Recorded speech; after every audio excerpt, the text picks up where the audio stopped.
Welcome to episode 325 of the Various and Sundry podcast. I'm your host, Matt Harmon, joined live from the Vault Studio on the beautiful campus of Grace College and Grace Theological Seminary by my good friend, my colleague, my co-host, and the man who loves a good long meeting. Oh, goodness. John Scott Sloat. I have a lot of long meetings, it feels like. That's why they pay you the big bucks. Yep. A lot of long meetings. Yeah. How about you? Many long meetings? You have long classes. I have long classes. Yeah. I'll take a long class over a long meeting. Any day of the week. Interesting. No doubt about it. No doubt about it. I'm getting to the point in my life, and maybe this is too much information for the listener, where like I always like having coffee in my meetings. Mm-hmm. And in these meetings, I get to the point where I'm like, goodness, I'm out of coffee and I got to go to the bathroom. Yeah. And I just need a break like halfway through the meeting. Yeah. I'm getting old. Have you begun using any AI tools for assisting you with meetings? Meaning, like note-taking? Yeah, like note-taking, like recording. I have. And then it generates the summary or action points, that kind of thing. I sure have. Okay.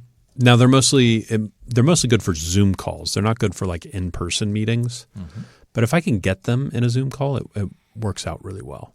You should talk to Gabe. He has a device that's connected to a service that I've heard of this device. Okay. Yes, it requires a monthly fee, which I am not interested in paying a monthly fee. Okay. All right. So it's a bit of a non-starter for me. I'm in a war against monthly fees. just an absolute war against them. So you're not willing to pay, say, $5 for that or $10 for the ability to record a meeting, not have to scribble notes yourself. Pay attention, obviously, but yeah, nope. You can't reimburse that through the institution. Nope. I mean, I'm pretty sure I could, but I'm in a war just in my life, in my work, against nickel and dime charges. Okay. And how's that going? It's going all right. Yeah. There's a few, right? I mean, there's some entertainment things you pay a monthly fee for, but outside of that, I think I'm doing all right. I've got my cell phone off a monthly fee plan. I pay once a year, and I get a 20% discount on my cell phone. Interesting. Yep. Pay once a year, get a discount on my cell phone. What else do I do? I mean, I buy like home devices that don't require a monthly fee. Like I had some cameras at my last house, just sort of in normal places around the outside of my house that would alert me like someone's in your driveway or something like that. I'm look at it and be like a still of like a very blurry person. I was like, well, why can't I view this? Oh, you have to pay a monthly fee in order to view the video feed of what we just recorded. I see. It's like, well, that's stupid. And so I found a camera that has no monthly fee. Yes, we have one of those as well. Yes. And so I prefer that. Yeah. Much better. Now, of course, it offers additional features if you'd like to pay a monthly fee, but yeah, not this one. Oh, really? Not this one. Yeah. No, I get all the features, just no fees. Okay. I pay more up front, right? But no fees. I'm done with fees. Right. Well, if you would like to contact the show and find out more about John's war against monthly subscriptions, yes, you can contact the show on X at VNSPod. You can email the show varioussandsundrypodcast@gmail.com. You can find us on Facebook and on YouTube, and we would love for you to leave a 5-star rating on whatever platform you access the show. All right, John, let's dive right into the big weekend of college basketball. Yep. So the NCAA tournament is down to the Sweet 16. How's your bracket doing? It is okay. It's not thriving, but it's not dead. And how much basketball did you consume this weekend? A few games. Okay. 3 to 5, I'd say. All right. That's about where I'm at, 3 to 5 games. I didn't spend all day watching it. Yeah. but 3 to 5 games, yeah. Okay. It felt like there was an increased number of buzzer beaters this year round. That can be a little hit and miss each year. Some years you get several buzzer beaters, and then others you get none.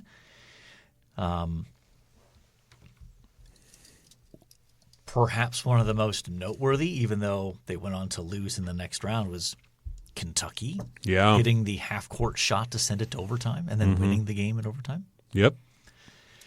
I saw a tweet. You'll appreciate this. That it's too soon to talk about Kentucky looking for a new coach, but if they have to look for a new coach, perhaps a rising star out of Arkansas might be the way to go. I think it was good for both sides that Calipari left Kentucky. I think that had just soured beyond salvaging. So let's all the three of the 4 number 1 seeds still survive. Yeah, did you have that? How far did you have Florida going? I had them going to the Elite 8, I believe. So I did not have them in my Final Four. I had them. Were they in the South? Is that what region they were in? Yes. Yeah, South. So I had them in. Let's see. How far did I have them? I had them losing in the Elite 8. To Houston. I had that as well. So Houston has looked good. But the other number 1 seeds advance. And Duke had a little bit of a scare in the first round against Siena. Siena, yeah. But took care of business. They did. Against TCU. Yeah. It was a good weekend for the Big Ten. They have 6 teams in the Sweet 16. And one of the more interesting Sweet 16 matchups is going to be Nebraska against Iowa. Yeah, who had that on the bingo card, Yes. The battle for cornfield supremacy. Yeah. Right there. So, but another favorite matchup of mine is Duke St. John's. Yes. That feels like an old-time rival. That feels like something out of the 70s or 80s, Yeah. That the St. John's Kansas game was very entertaining, and that was a buzzer beater as well. I love a Rick Pitino post-game interview. Yeah. Just because him and Calipari both are just like classic Italian male archetypes and just can't stop talking. Yes. And they're also older now. Yes. So they're even crankier in a sort of strangely endearing way as they talk about different elements of the game. So that's, fascinating. But I think and another big story from the weekend was High Point. Yeah. Beating Wisconsin. Do you know anything about High Point? Have you seen any of the I don't. I did pick that upset though. Okay. High Point over Wisconsin, and then I actually picked High Point over Arkansas, which was wrong. Yes. But yeah, like one of the things that emerges from these March Madness matchups is you find out about schools that otherwise you probably would not hear much about. Where is High Point at? It feels like a Rocky Mountain sort of university, right? High Point. Okay, so let's see here. It is I think it's in North Carolina, if I remember right. Okay, Appalachia. Now it's what's striking about this institution. Yes, it's in North Carolina. So yes, I'm trying to see where in North Carolina it is. I can't figure that out real quick here. But it is a university that is apparently absolutely flush with cash. Oh, I wonder if I've read about this. Absolutely loaded. So they have about 6,500 students. They are apparently loosely affiliated with the United Methodist Church, which is interesting. They're in High Point, North Carolina, Well, just to help you out there. I guess I probably could have guessed that, yeah. So I think that they chartered an airplane to fly 200 students out to watch the game. Wow. Now that tells you what kind of money you're dealing with there. Yes, whose dad footed the bill for that? Yeah, seriously. So, yeah. But that's one of the fun things about places like this, where smaller schools you don't get to hear much about necessarily in the athletic world, and then they kind of pop on the scene here. So, but they lost in the second round, and one of the things that's emerged is that there's really no Cinderella. Mm-mm. I mean, the closest thing you have is the 11th seed, but it's Texas.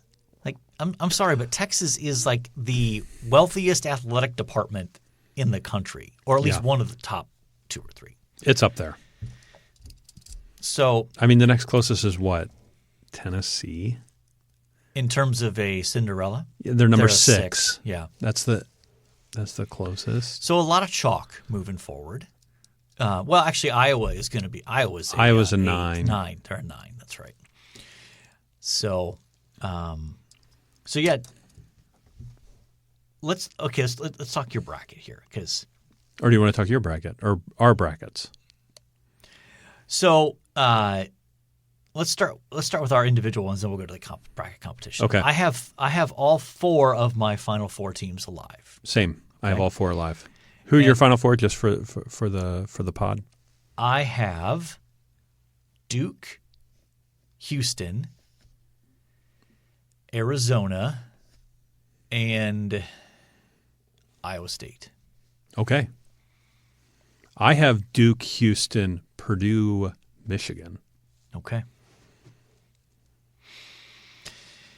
Yeah, I could not bring myself to pick that team up north any further than I did. Fair enough. Even though they're obviously very good. They're a very talented team. So, yes.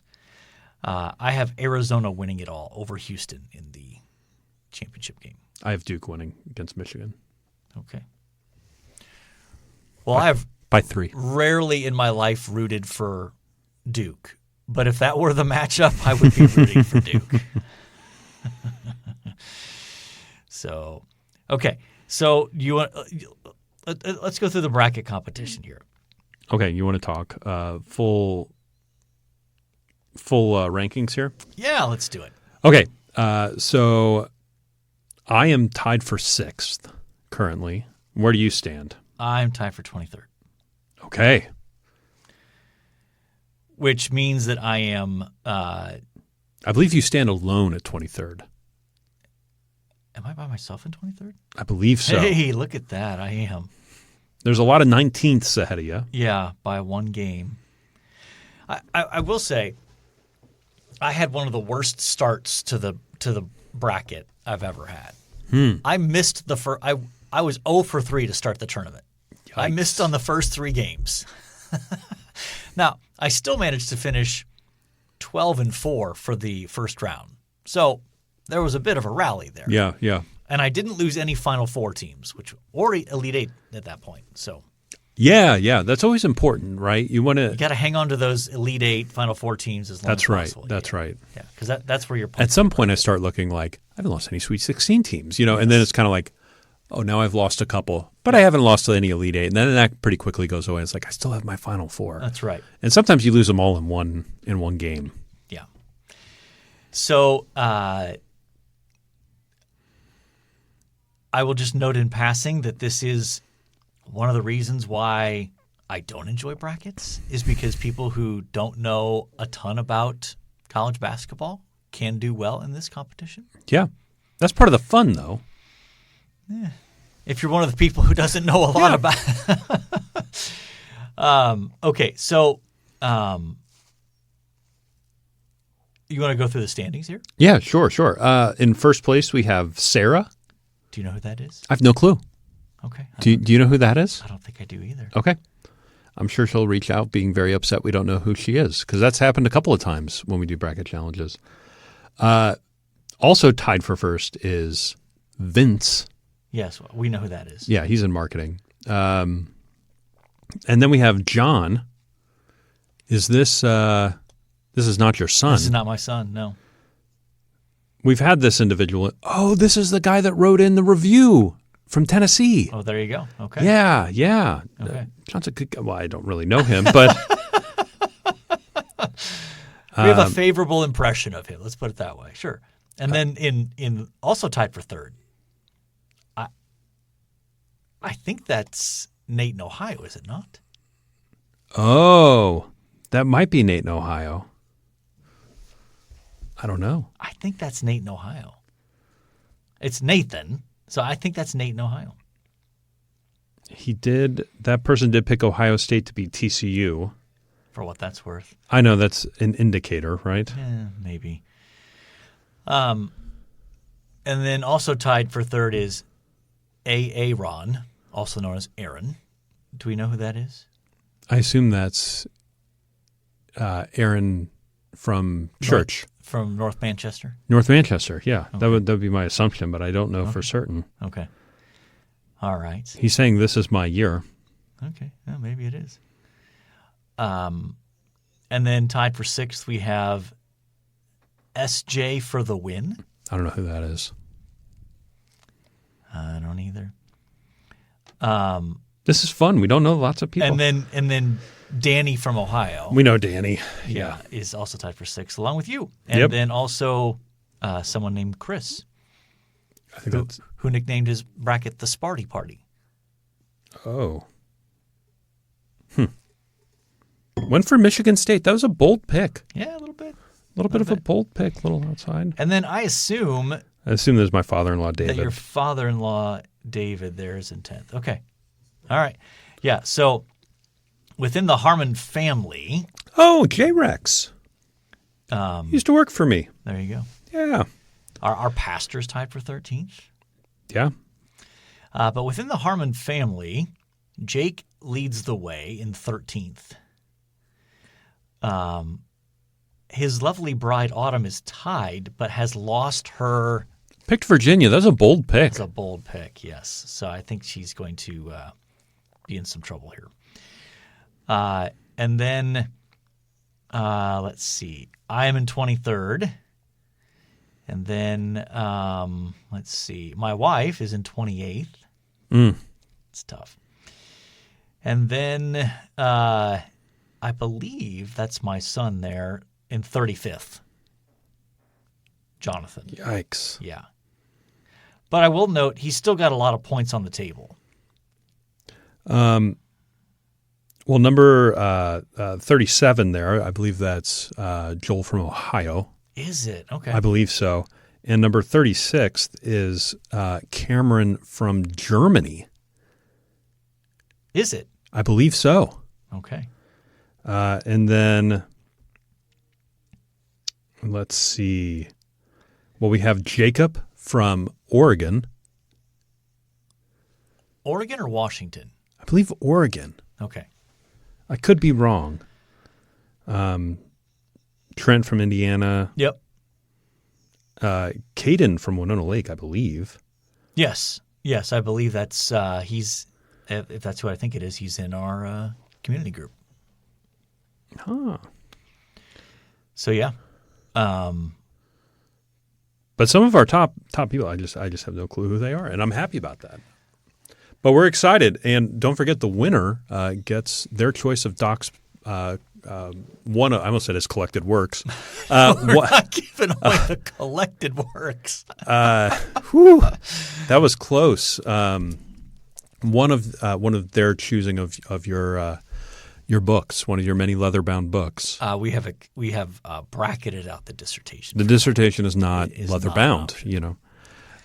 So yeah, the dissertation is out of the running. Has anybody requested the dissertation?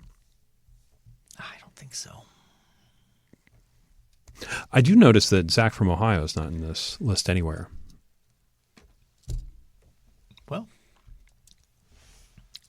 I guess we should let our listeners draw their conclusions. Okay. Why Interesting. that is. Interesting. Okay. Yeah. I I did want to mention we recorded the last episode right before the title game of the World Baseball Classic, in which the Venezuelans beat the Americans. Yeah. Okay. I suppose that's payback for us taking out their dictator. We didn't take him out. We just kidnapped him. We just went in, took him, right? Brought him back to the States. Yeah. To put him on trial. Yeah. Okay. I was using the term takeout. We didn't take him out. He still is living, as far as we're aware. As far as I know, yeah. Yeah. Okay. And then the Grace College men's basketball team had their season come to an end in the quarterfinals. You watch the game? I listened to the game. I was in the car. Oh, my. So my wife was watching. I was listening. What did you think? Well, lots of things. The first is when the other team goes 15 of 31 from 3 and you go 5 of 29. So that's you're minus 30 from behind the arc. That's a lot to overcome. And one of their guys went 8 for 8. Yes. And didn't shoot free throws very well. Nope. Including some misses of front ends of 1-and-1s that could have, that's like missing 2 free throws. Yeah. And just didn't have it. And defensively, you're not going to win many games when you give up 99 points. Now, the team that we played had been scoring like around that every game. They've been scoring around 100 points every game. So they are very talented offensively, but just never got settled in. We were up by like 2 or 3 early, and then in the blink of an eye, in like a minute, the other team scored 9 points. Yep. And suddenly it was like, oh my gosh, we're down like 7 now. Like just like that. And we just couldn't keep We got up it back with within 5 at one point, but yes, and then gave up a 7-0 run to get back down by 12. So again, in like the blink of an eye. So again, it's a phenomenal season. This far exceeded what I think anybody would have expected for this year, given how many new players we had. But no seniors. Yeah. So theoretically, we could run it back. You could run it back. So we'll see. We'll see. All right, John, we have to move on to our main topic. We're back in our Minor Prophets series. Let's go. Minor Prophets. Because as we were discussing before we went on the air, the world needs more content on Nahum. Yes. And we are here to provide that for you. Yes. So there's a definite lack of content. I defy you to find podcast episodes that focus on the book of Nahum. They might be out there, but you're going to struggle to find them. See, this is part of our master strategy to find a niche in the podcast market. Right, the Nahum niche. So that when people search podcasts on Nahum, this will pop up. They'll listen to 15 minutes of old March Madness content first. Hey, they can look in the show notes and see if they can jump ahead to the 22-minute mark. Of course, ads throws that all off, right? Does it? I'm pretty sure. I don't know how that works. We're just hoping at this point that we're still not getting casino and sports betting. Chumba Casino or whatever. Yeah.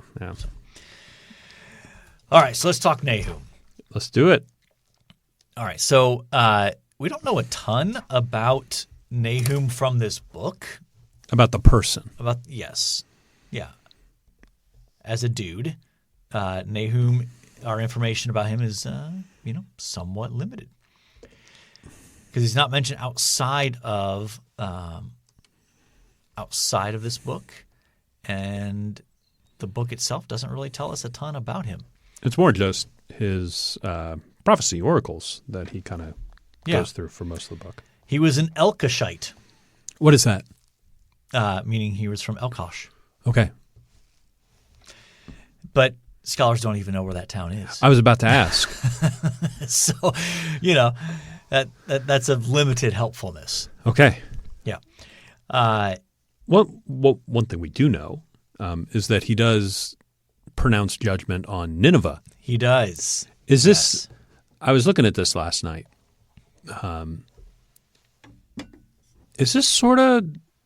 Should we pair this with the book of Jonah? Should we read Nahum in light of Jonah? Because my understanding of timing is this comes after about maybe 2-3 generations after Jonah.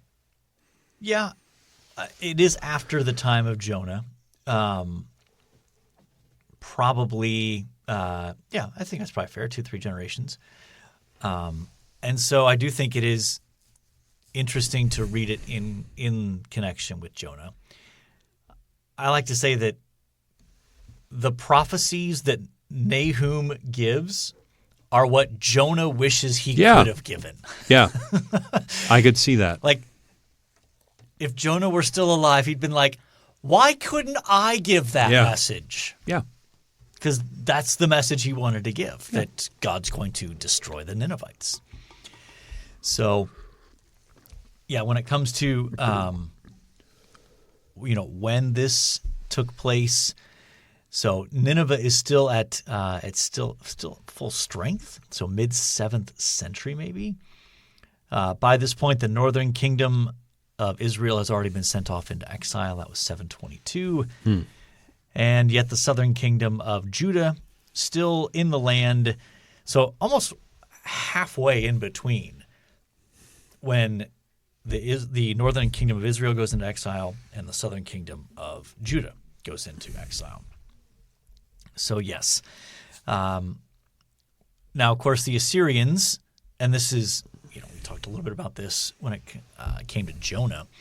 The Assyrians were, how shall we put it, not the nicest of folks as a general rule. Interesting. They are they had basically kind of run the area. They were the largest empire of the time. They'd managed to overtake the northern kingdom and continue to harass the southern kingdom of Judah. But in addition to that, they had managed to eventually take over Egypt. And they were also ruling over Babylon. So that's a pretty sizable empire that the Assyrians had. And in one sense, it's remarkable that they didn't conquer the southern kingdom of Judah managed to hold out and remain independent. But the Babylonians, not exactly content to remain under Assyrian control, eventually rebelled. And ironically, it's God's use of the Babylonians to bring judgment on the Ninevites. And so when you look in the book of Nahum, the tone is almost exclusively, I'll put it that way, almost exclusively one of judgment. And so it starts off from the very beginning that way, and it even ends that way. And you're hard-pressed to find any real kind of salvation oracles in here. It's all judgment oracles. It's all judgment. It's all just now. That's intended to be a comfort to Israel, to Judah, though. Yeah, because they want Nineveh and the Assyrians to be destroyed because they've harassed them for the past century plus. And so indirectly, that's good news. In fact, you have this very interesting look at Nahum chapter 1. Got that pulled up there, John? Yep, sure do. Okay. So after this long section of announcing that God's going to bring judgment on the Ninevites, we get to verse 15. Go ahead and read verse 15 of chapter 1. Yeah, so it finishes off the chapter this way. Behold upon the mountains the feet of him who brings good news, who publishes peace. Keep your feast, O Judah, fulfill your vows, for never again shall the worthless pass through you. He is utterly cut off. Okay. Now, where else do we see very, very similar language in the prophets? That behold upon the mountains the feet of him who brings good news, who publishes peace. Is this Isaiah? It is Isaiah. You know the answer. It's always Isaiah, John. yeah. As one of my former students, you know. Yeah, it's that often Isaiah. If I ask the question, where in the Old Testament, if you just guess Isaiah, you're probably right about 85% of the time. Yeah. And it's Isaiah 52, verse 7, where it's essentially identical at the beginning. Behold upon the mountains the feet of him who brings good news, who publishes peace. But then the good news is different in Isaiah 52 than it is here in Nahum 1.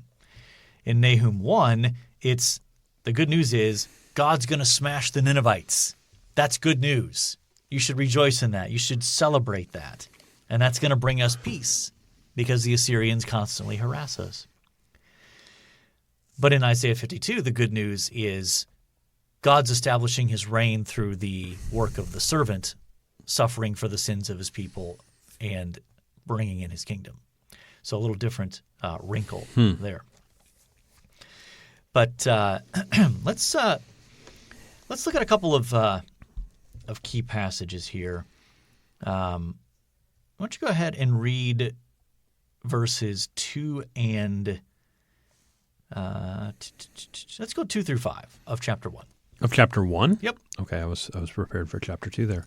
All right. The Lord is a jealous and avenging God. The Lord is avenging and wrathful. The Lord takes vengeance on his adversary and keeps wrath for his enemies.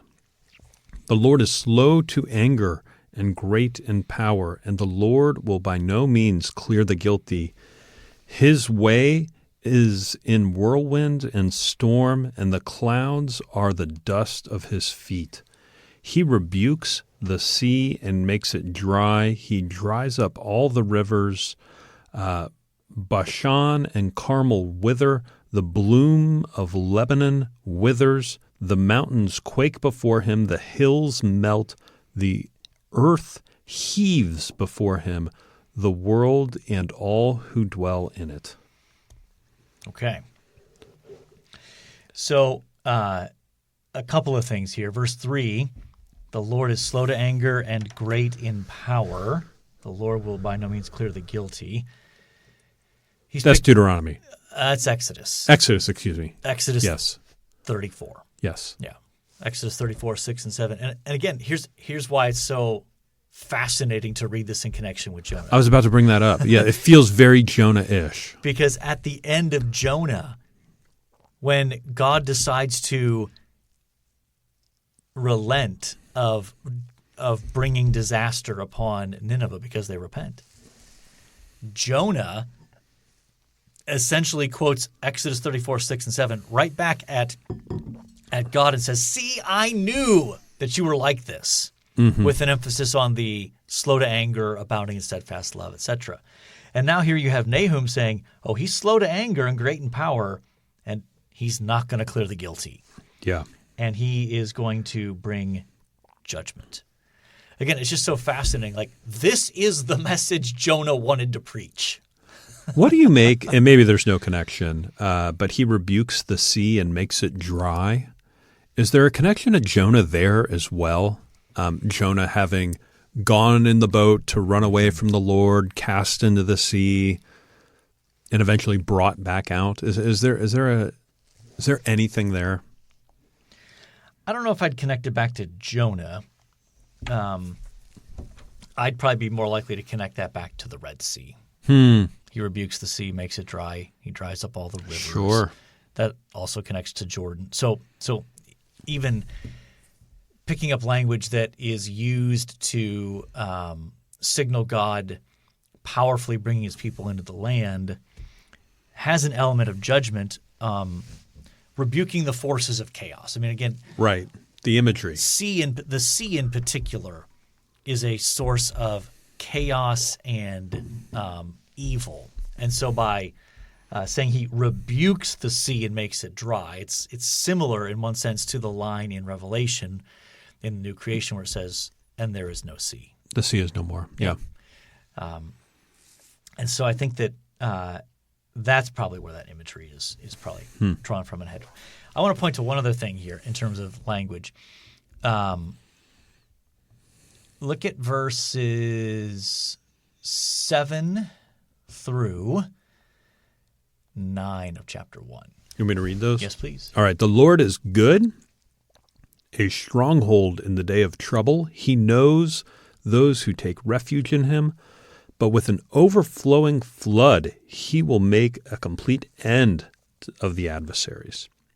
And he will pursue his enemies into darkness.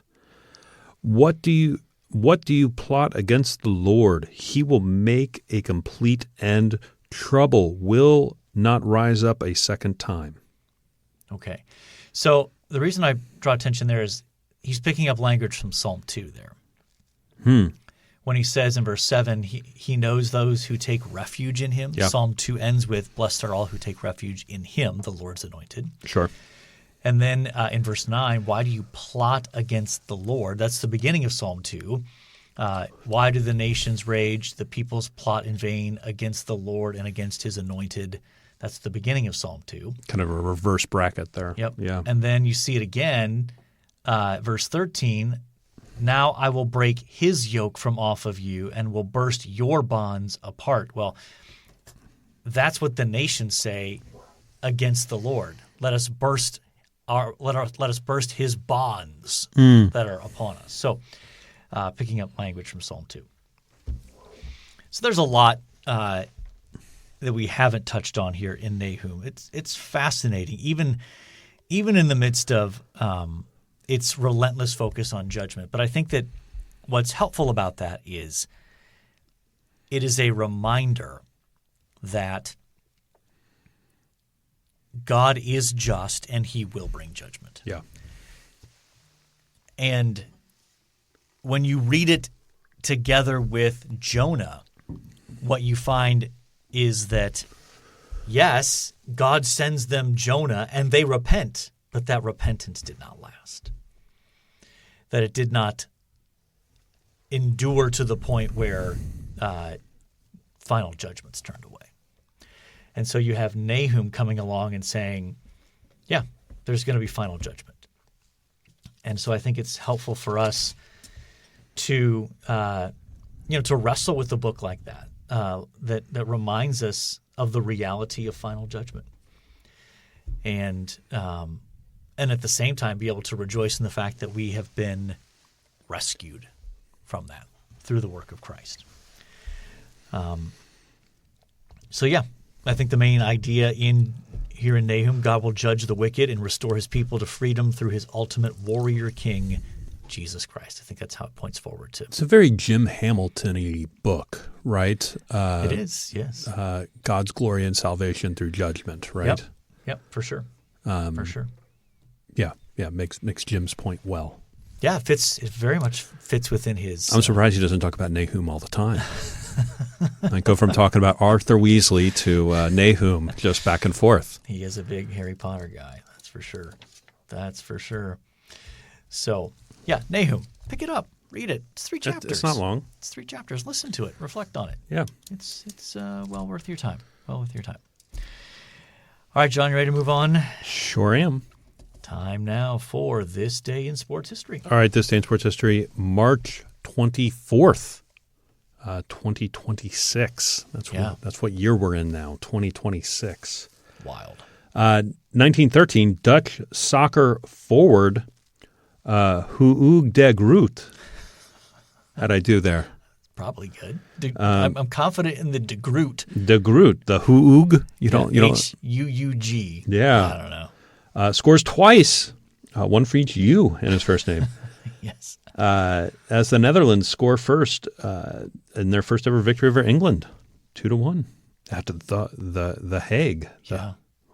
Man. 1956, 18th NCAA Men's Basketball Championship. San Francisco beats Iowa 83-71, securing back-to-back national titles for San Francisco. Yeah. Who knew? Do you know who was on that San Francisco team?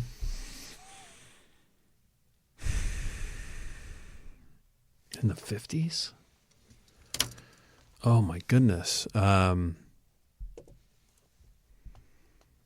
the 50s. Well, it wasn't Jerry West because Jerry West played at West Virginia, right? Correct. Was it a Jerry West teammate? No. Oh, then that kind of blew up what I was thinking. Anyway, tell me. Bill Russell. Really? Bill Russell was on that? Yep. Huh. That's why they won back-to-back championships.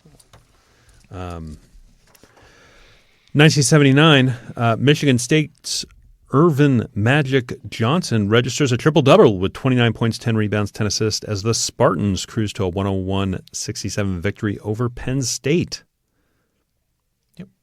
Not for a – I'm sure this was in the tournament. It was in the tournament, but not for the championship because he played Larry Bird's Indiana State team. Yes. In the championship game. Man. When was the last time Indiana State made the tournament? Made the tournament? It's been a while. It's been a hot minute. Keep going. I'll look it up. Okay. Let's see. 1988, San Diego Chargers quarterback Dan Fouts announces his retirement after 15 seasons. Yes. He was a terrific quarterback. I can't stand him as a commentator. He's a little bit of an annoying commentator. I think they've taken him off the air mostly, haven't they? Is he still on? He might be. I don't feel like I see him much. I think he must do more West Coast games, which is part of the reason why we probably don't end up listening to him. Indiana State made the NCAA tournament for the last time in 2011. Ooh, so it's been 15 years. That's right. Yikes. 2019, two-time American League MVP Mike Trout signs the biggest contract in North American sports history at $426.5 million. Chump change these days. 12-year extension with the Los Angeles Angels, and he has not lived up to that. Not the contract. I think he's lived up to the contract. It's been more the hype around him, right? I mean, he was billed as like the greatest baseball player of all time. They just haven't been able to build around him in Los Angeles because, it's a mismanaged organization. Yeah. That's problematic. They're the Clippers in the that's fair. I mean, it's just like in the NBA with the Lakers and the Clippers. And the Clippers are sort of the ugly stepchild that in baseball there's the Dodgers and then there's the Angels. Yeah. 2020, Japan's Prime Minister, Shinzo Abe announces the postponement of the Tokyo 2020 Olympics and Paralympic Games to the summer of 2021 due to the global COVID-19 pandemic. 6 years ago. Was that 6 years ago? My goodness. It was all stopping. It's all stopping. All right, so who do you like out of that? I really like I really like that you like my pronunciation of Huug De Groot. De Groot. I'm tempted to go that way. I love a good Dutch soccer forward. I mean, man, what a name. Huug. Huug. Huug. You want to go with Let's Huug? do it. Yeah, let's do it. I can guarantee we've not called his name. We've not had him before. In 325 episodes. Huug has been left out. We have not celebrated the great. Now, on the back of the jersey, is it Groot or is it De Groot? It'd be De Groot. You like De Groot? Yeah, it's De Groot. Okay. Yeah. If you were Huug De Groot, would you go by Huug or would you go by De Groot or Groot? And would you do a sponsorship with Disney? I would not. I'd go by Groot. You'd go by Groot? I think that's a good nickname. Yeah, I think I'd go that way. Okay. So, Huug De Groot, it is. One thing you liked. This last week on campus, we had commencement countdown. So basically, it's an opportunity for the alumni office to welcome new students, as well as, we pair together with registrar and career services and a few other offices to help students sort of get all their eggs in the basket for graduation. And it was just fun to talk to some students that are getting ready to graduate who's, it used to be students that I knew, right? Now it's, I know your parents or your grandparents or there's one student I've talked to who's like, the key to talking to your grandparents was just to drop your name as many times as I could. Not your siblings' names, just your name. And boy, does your grandma like you more than anybody else. Okay. Yeah. That was a good time. Yeah. Very good. Very good. Okay, so I am going to go with wait, what you call that? Graduation what? A commencement countdown. Commencement countdown. I want to get the wording right there. Commencement countdown. Okay. Very good. So, for my wedding anniversary, I surprised Kate with tickets to a performance of Macbeth. Nice. Where at? It was in downtown Cleveland. Whoa. So you drove all the way to Cleveland? All the way to Cleveland. So when I took Kate to England for the first time, I wanted to take her to a performance of Macbeth at the Globe Theatre in London. I mean, that's about as good as it gets. Classy. Yeah. The timing did not work out. We could not align our trip with when the performance was taking place. So since then, I've been looking for a high caliber performance of Macbeth somewhere within reasonable distance. And I had done my search of within 200 miles. Whoa. Yes. And Cleveland stands at 215, but thankfully thankfully ChatGPT said, just beyond the reach is this. So it was at the Hannah Theater in downtown Cleveland. There's a whole kind of playhouse district area down there. Nice. And the theater that we were in has actually been patronized by Tom Hanks. Really? He kind of got his start there as a summer intern, way back, obviously. And so he's continued to give generously. Oh, nice. So very cool. Nice. It was very good. Enjoyed it. It's a fun day to drive to Cleveland and take that in. And my wife is an expert in Macbeth, so she's trying to explain the significance of certain things happening. And it's very good.